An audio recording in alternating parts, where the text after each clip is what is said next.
Okay, so we have started reading cell the unit of life और आज हमें start करना है उसमें दूसरा topic which is cell membrane.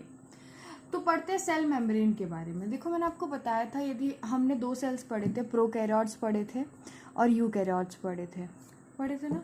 और हमने यूकैरियोट्स में पढ़ा था प्लांट सेल और एनिमल सेल। आप उसके डायग्राम को देख के डिफरेंस क्रिएट कर सकते हो। आप एक टैबुलर फॉर्म में प्लांट सेल और एनिमल सेल का डिफरेंस बना सकते हो। ठीक है, उसके बाद मैंने आपको बताया था कि प्रोकैरियोट्स की सेल मेम्ब्रेन हो या यूकैरियोट की सेल मेम्ब्रेन हो, दोनों स्ट्रक्चर में सिमिलर होंगे। दोनों के ही सेल मेम्ब्रेन कैसे होंगे?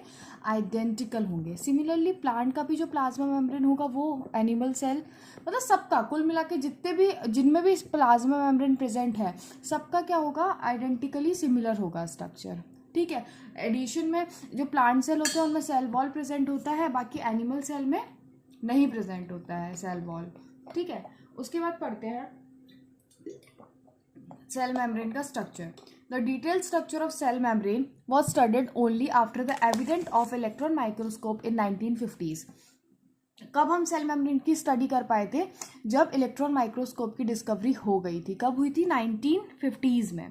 Meanwhile chemical studies on the cell membrane specially in human red blood cell enabled the scientist to deduce the possible structure of the plasma membrane.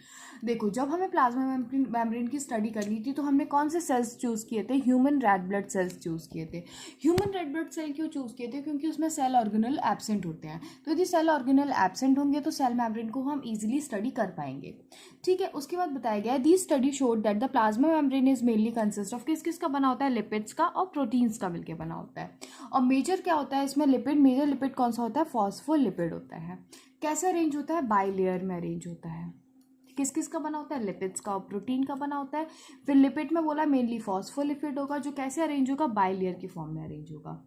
ठीक है, also the lipid are arrange within the membrane with the polar head towards the outer side and the hydrophobic tail towards the inner part। देखो, जैसे ये आपका structure है, तो ये आपका स्ट्रक्चर है, तो कैसे प्रेजेंट होगा? ये ऐसे प्रेजेंट होता है लिपिड। ये आपकी टेल है, ये हेड है।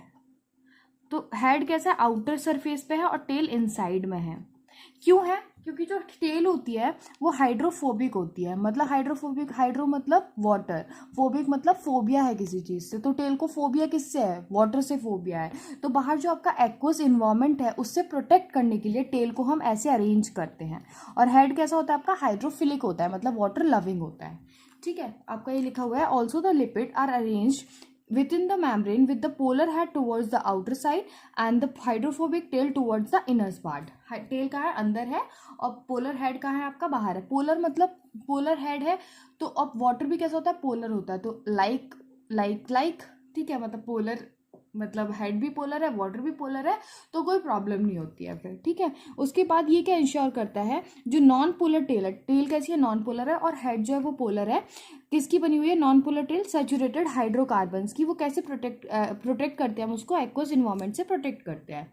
ठीक है, उसके बाद in addition to the phospholipids membrane also contain cholesterol. Membrane में फॉस्फोलिपिड के अलावा क्या होता है? कोलेस्ट्रॉल होता है। कोलेस्ट्रॉल क्या करता है? स्टेबिलिटी देता है। ठीक है, स्टेबिलिटी के लिए आपका मेम्ब्रेन में कोलेस्ट्रॉल प्रेजेंट होता है। उसके बाद बताया गया है later the biochemical investigation clearly reveal that the cell membrane also contain proteins and carbohydrates. Later जब हमने इन्वेस्टिगेशन किया तो हमें पता चला लिपिड्स के अलावा प्रोटीन और कार्बोहाइड्रेट्स भी हैं। क्या तो हमने अभी तक क्या क्या पढ़ लिया? प्लाज्मा मेम्ब्रेन में क्या क्या है? लिपिड्स हैं जिनमें मेनली फॉस्फोलिपिड है, प्रोटीन्स हैं, कार्बोहाइड्रेट्स हैं, कोलेस्ट्रॉल है। ठीक है, उसके बाद the ratio of protein and lipids very considerably in different type of cell. अब हम बोल सकते हैं कि प्रोटीन और जो लिपिड का रेशियो है, कितना प्रोटीन प्रेजेंट होगा, कितना लिपिड प्रेजेंट होगा, वो वेरी कर सकता है डिफरेंट काइंड्स ऑफ सेल में। लेकिन हम यदि ह्यूमन बींग्स की बात करें तो मेम्ब्रेन ऑफ इरेथ्रोसाइट बोले तो आरबीसीज के जो सेल है उनमें कितना होता है? 52% प्रोटीन होता है और 40% लिपिड होता है। देखो, अब आप अपन क्या पढ़ते हैं? अपन सिर्फ यही वाला रेशियो पढ़ते हैं, 50-40 वाला। लेकिन ये सब सेल्स का नहीं होता, ये किसका है? सिर्फ इरिथ्रोसाइट्स का है। तो यदि आपको क्वेश्चन आएगा कि हर सेल में जो प्रोटीन और लिपिड का रेशियो है वो ये रहता है, तो नहीं, ये नहीं रहता है। ये सिर्फ आपका इरिथ्रोसाइट्स आरबीसी का रेशियो है, क्योंकि जो हमने स्टडी की थी वो आरबीसीज पे की थी।